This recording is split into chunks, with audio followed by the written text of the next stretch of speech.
Gracias, señor presidente. Buenos días a todas y a todos. Liliana Noble, de Pulso Saludable. Señor presidente, quisiera si me pudiera apoyar recordándome al menos 3 de las estrategias que está impulsando su gobierno en materia de seguridad alimentaria que ha sido tan golpeada, primero por la pandemia de la COVID-19 y ahora con el conflicto en Rusia. Esa sería mi primera pregunta. Gracias. Bueno, la primera es reforzar la producción de alimentos. Mire, la inflación, para enfrentarla mejor en México o en cualquier parte del mundo, exige el que se impulse la actividad productiva, que los pueblos produzcan. El progreso de las naciones depende de la producción de sus pueblos. O sea, lo principal es producir. Esto también lo olvidaron los tecnócratas neoliberales. Y producir lo que se consume, buscar ser autosuficientes. Eso protege. Por ejemplo, producir los energéticos, las gasolinas, el diésel, la luz, producir los alimentos. Eso es lo mejor.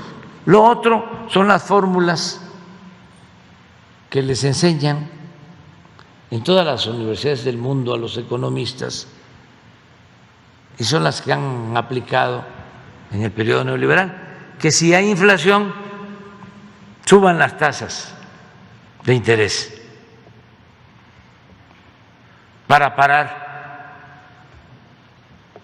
el crecimiento económico. Es como cuando un carro, y es realmente genial, la fórmula, cuando un carro se calienta y ya para que no se caliente se apaga.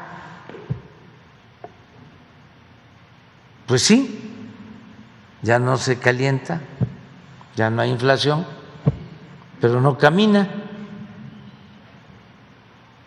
Esa es la fórmula. En todos lados. Ahora que hay inflación, lo que están esperando es, a ver, ¿cuánto va a aumentar la tasa en Estados Unidos? ¿Y cuánto va a aumentar la tasa aquí?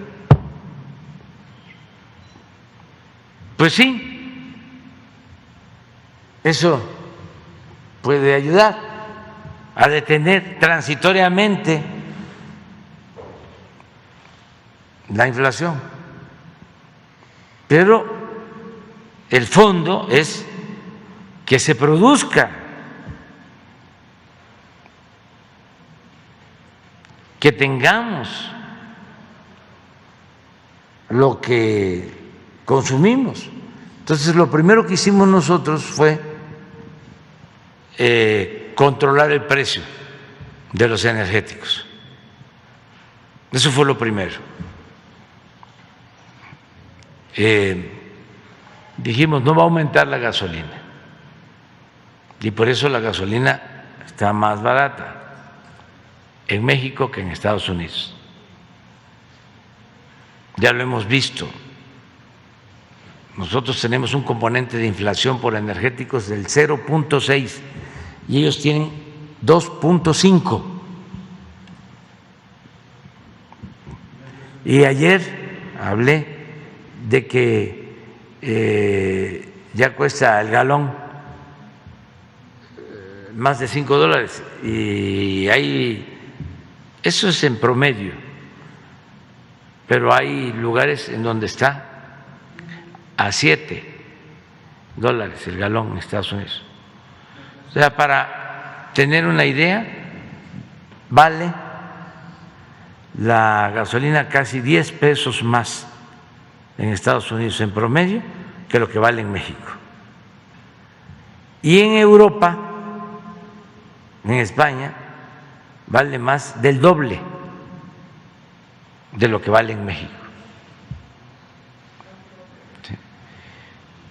Entonces, nosotros tomamos una decisión que tuvo que ver con no hacerles caso a los que hablaban de que ya para qué pensábamos en el petróleo si ya todo iba a ser eléctrico.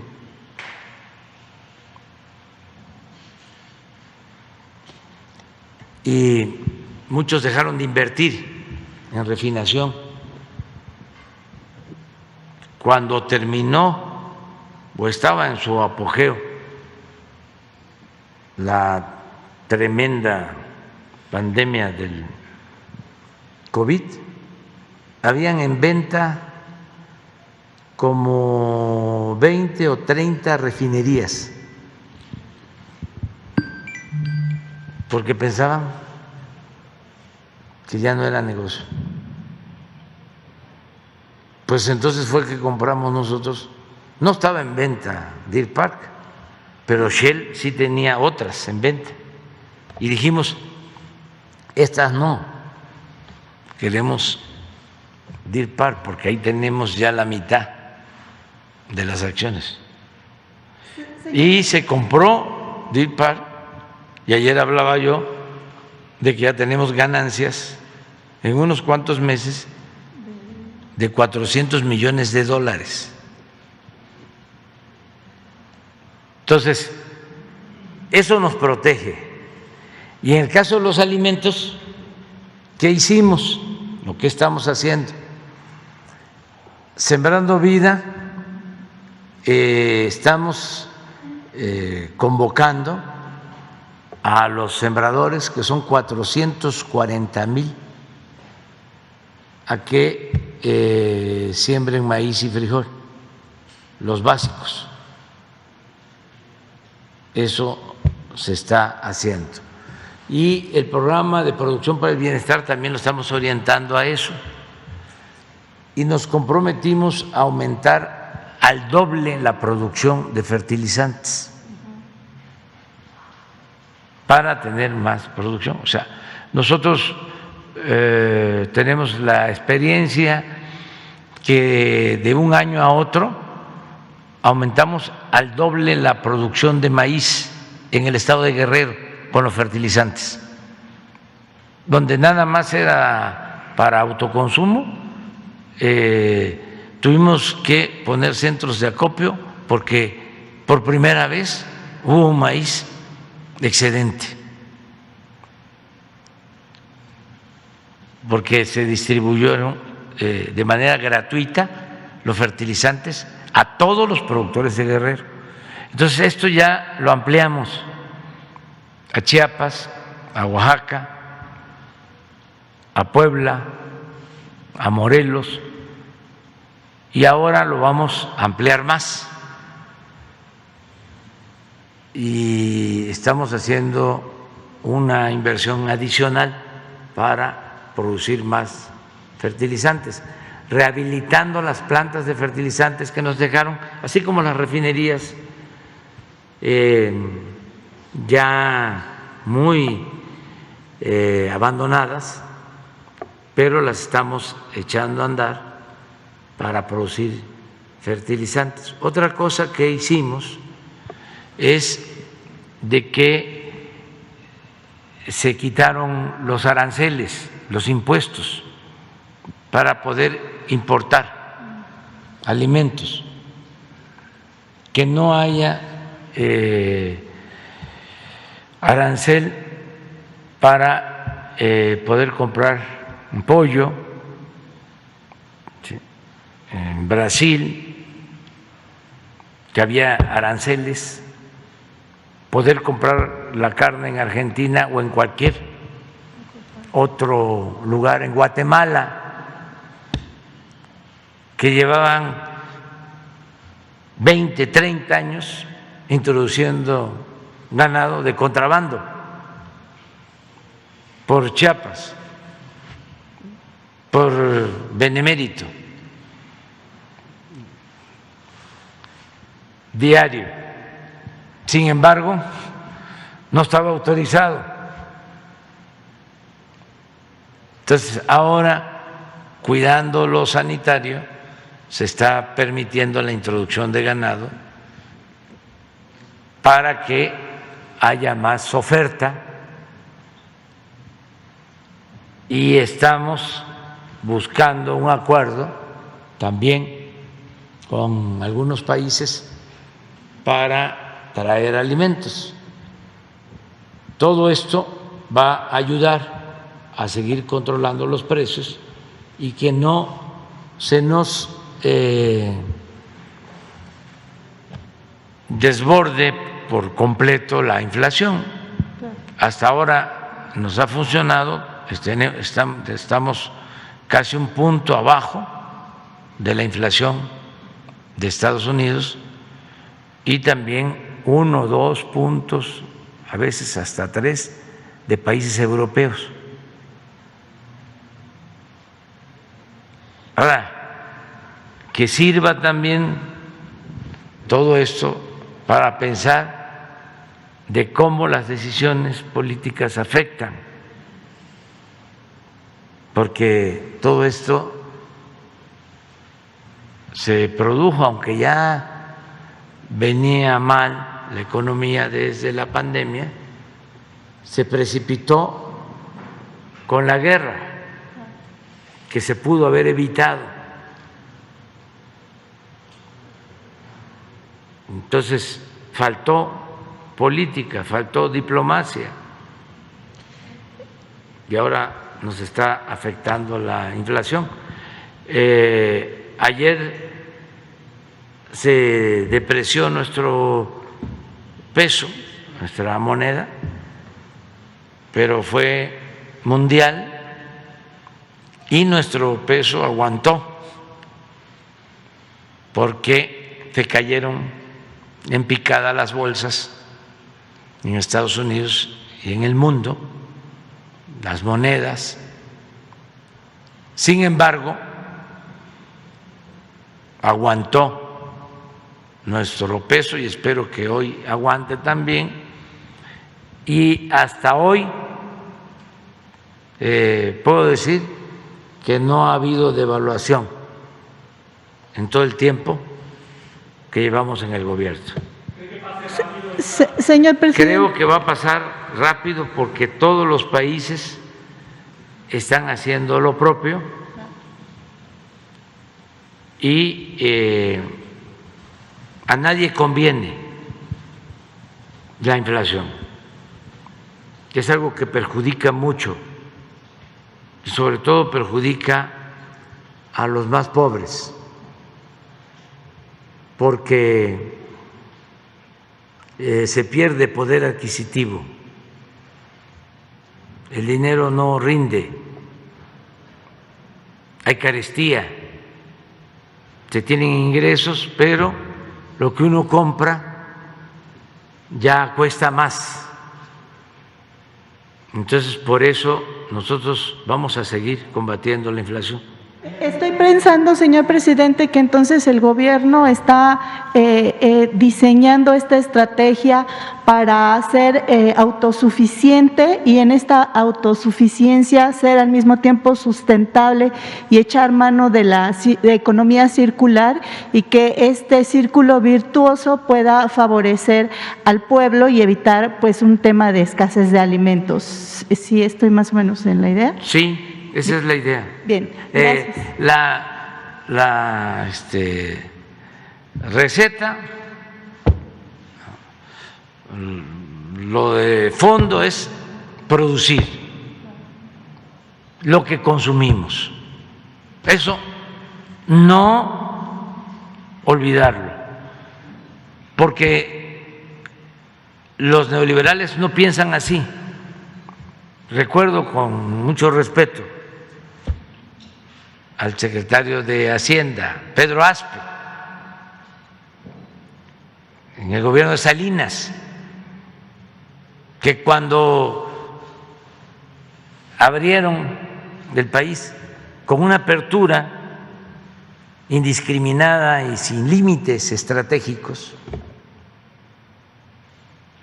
y se abandonó el campo, y se abandonaron las actividades productivas, las políticas de fomento a la producción,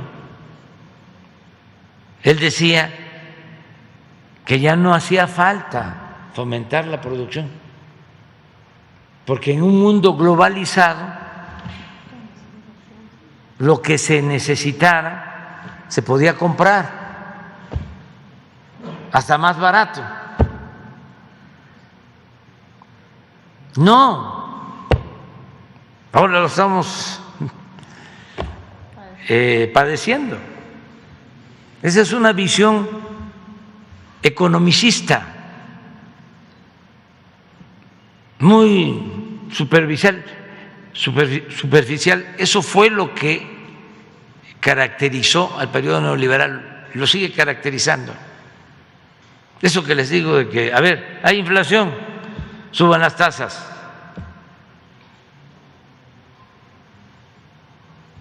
Paren la economía.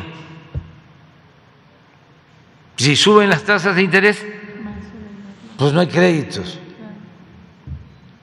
y no hay crecimiento. Pues entonces, si se para la economía, puede bajar la inflación.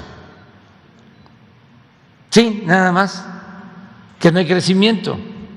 Y si no hay crecimiento, no hay empleos. Y si no hay empleos, pues no hay bienestar.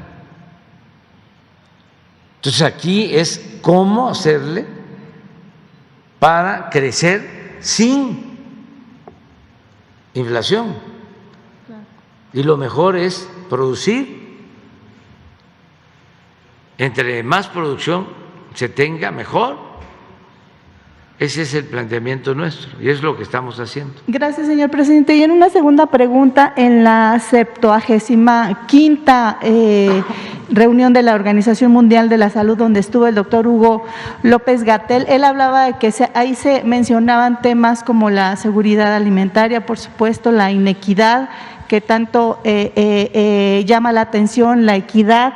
También hablaba de una estrategia global y de la preparación y respuestas sanitarias a fenómenos de alta recurrencia, y también sobre los retos del control de las enfermedades que aquejan a toda la humanidad, como es la obesidad, el sobrepeso, las enfermedades como la hipertensión y la diabetes mellitus. Yo quisiera saber si México en esta reunión adquirió algún compromiso o a qué serie de alianzas se adhirió para poder dar respuesta inmediata a este tema global tan importante como es la obesidad, que es el detonante de la gran mayoría de las enfermedades. Gracias.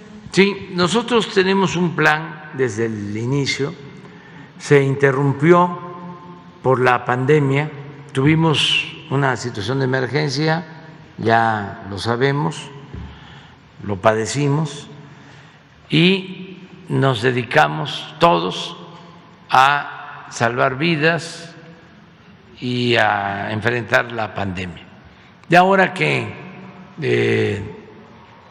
ha disminuido el contagio, que afortunadamente ya no tenemos hospitalizados, o son muy pocos, 1%, 3%, y lo más importante, que ya no hay el número de fallecidos que se tuvo. Estamos hablando, no llega a un fallecido por día. Claro que nos duele cualquiera que pierda la vida en el caso de la pandemia, pero nosotros tuvimos hasta 1,500 diarios. Entonces, ya ahora que afortunadamente estamos en una situación distinta, el plan inicial es el que estamos impulsando, que va a consistir en fortalecer todo el sistema de salud pública. Ya empezamos en Nayarit, ya estamos en Tlaxcala, estamos en Colima, vamos a estar en todo el país. Bueno, aquí se mostró que ya estamos en la contratación de los médicos, se están mejorando los hospitales, las unidades médicas, los centros de salud. Ya tenemos un abasto de medicamentos adquiridos de un poco más del 90%. Se está avanzando. Ahora nos estamos reuniendo para eso. Entonces, en ese esquema lo importante pues es la prevención. Aquí el doctor Alcocer dio a conocer lo que son los resultados en Nayarit y cómo se está detectando, porque pues antes no había forma, porque no habían médicos, ahora se está detectando diabetes más que antes, hipertensión, mucha gente es hipertensa y no lo sabe, ¿sí? Y desde luego pues no se trata, y por eso los infartos, que son una de las causas de fallecimiento más altas en el país. Entonces ya estamos en eso y vamos a tener, yo espero que el año próximo, un sistema de salud de primera, con médicos generales, con médicos especialistas, con buenos centros de salud, con hospitales, con medicamentos suficientes, con un personal de salud dignificado, porque se tenía miles de trabajadores de la salud como eventuales, como suplentes, y ahora se les está dando su base, es un compromiso que tenemos. Entonces, ya es un plan de salud para garantizar el derecho que tiene el pueblo a la salud, y en todo esto es fundamental la medicina preventiva.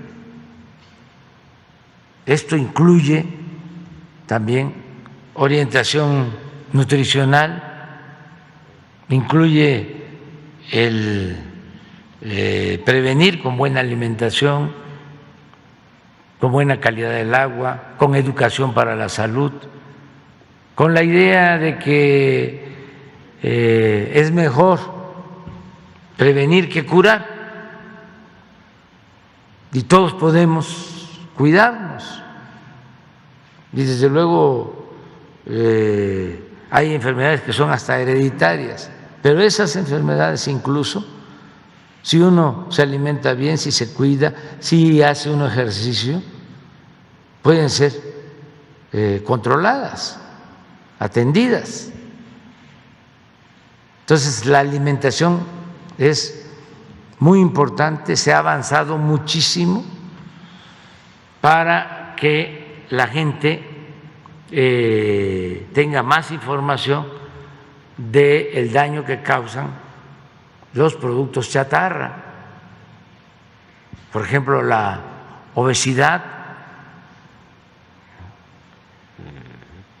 todo lo que ocasiona. Antes estos temas no se trataban, ahora una parte de la publicidad del gobierno se destina a la campaña de orientación nutricional, de cómo comer bien, saludable. Entonces esto lo vamos a seguir haciendo. Y si se hizo un acuerdo en lo general, en el mundo, pues esto ha existido siempre, estas recomendaciones no son nuevas, y depende de cada país, de que sin que nos digan o que hagamos un compromiso en el extranjero, que nosotros apliquemos esas políticas en México. y lo vamos a seguir haciendo. Gracias. Y finalmente, señor presidente, un dato. En el esquema nacional de vacunación para estos pequeños de 5 a 11 años, no sé si nos pudieran explicar cuántas dosis son las que se aplican a los pequeños y en qué periodicidad cada una. Gracias.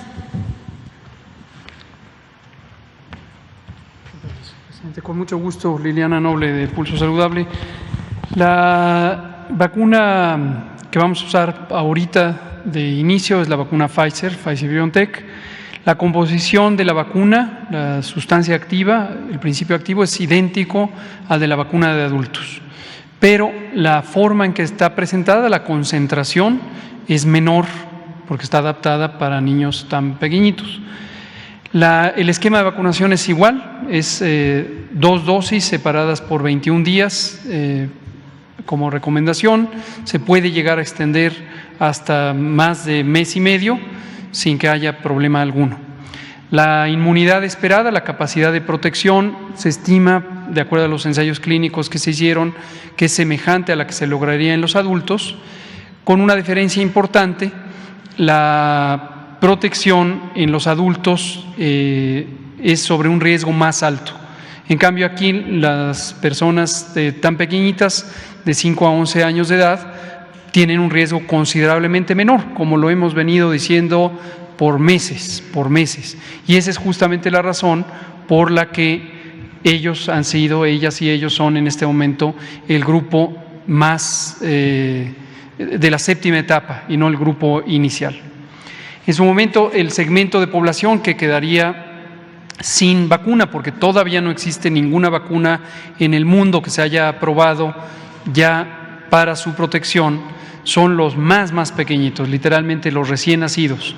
El riesgo es mayor en los recién nacidos, después empieza a descender al primero, segundo, tercero, cuarto año de vida, se mantiene relativamente estable en ese periodo de la infancia, donde es el riesgo mínimo entre los 5 y los 11 años, y 12 años en adelante empieza a crecer hasta llegar al riesgo máximo en los adultos mayores. De acuerdo con la información del censo, entre 5 y 11 años de edad hay alrededor de 15 millones de niños y niñas. Empezamos ya con esta compra de 8 millones de dosis que nos permitirá proteger o bien los primeros 8 millones y un embarque posterior nos permitirá proteger con la segunda dosis a ellos, o de acuerdo al ritmo de aplicación podríamos empezar a completar las 2 dosis en los primeros 4 millones y posteriormente seguir avanzando. Como lo hemos hecho en otras ocasiones, esto es muy dinámico, de acuerdo a cómo se vaya presentando la aplicación de la vacuna, vamos a ir regulando si avanzamos en primeras dosis y segundas dosis o primeras dosis de manera más extensiva. Hasta el momento no se ha propuesto un refuerzo para este grupo de edad por parte de los fabricantes ni en alguna parte del mundo. No extrañaría, como ha ocurrido con las dosis de las personas adultas y de niños de 12 en adelante, que en algún momento hubiera evidencia de que el refuerzo contribuye a mantener más amplio tiempo la inmunidad. Ahora, aquí les recuerdo que también no es nuestro único posible adquisición de vacunas. Hemos estado trabajando con el gobierno de Cuba para la vacuna Abdala. Como dije la semana pasada, una de las características de la vacuna Abdala es posiblemente una de las más seguras del mundo, porque Cuba, que se caracteriza por ser un país con las mejores capacidades de salud pública de todo el continente, ha desarrollado una plataforma tecnológica desde hace muchos años para otras vacunas del esquema convencional de la infancia. Y esa misma plataforma tecnológica, ese mismo diseño de vacuna, es la que aplicó para la vacuna Abdala. Cuba, por ejemplo, ha sido el primer país, no de los primeros, sino el primer país que eliminó las enfermedades infecciosas eliminables, la poliomielitis, por ejemplo, o el sarampión. Es el primer país del mundo entero que eliminó la transmisión materno-infantil del VIH. Entonces, Cuba es un país líder en salud pública y es un país con enorme capacidad biotecnológica. Entonces, por eso la vacuna Abdala desde el principio nos dio mucha confianza, primero por su perfil de seguridad Y segundo, ya su eficacia ha sido probada con la propia experiencia del gobierno cubano, que ha logrado vacunar principalmente con esta vacuna y la vacuna soberana a toda la población. En el caso de Cuba, ellos están usando la vacuna Abdala desde los 2 años de edad y estamos, como comentábamos, trabajando con ellos, con su agencia de regulación sanitaria, que es una de las 6 del continente que tiene calificaciones de más alto desempeño, y para ver todos los elementos de transferencia tecnológica, pero también de los expedientes de eficacia y efectividad. Gracias.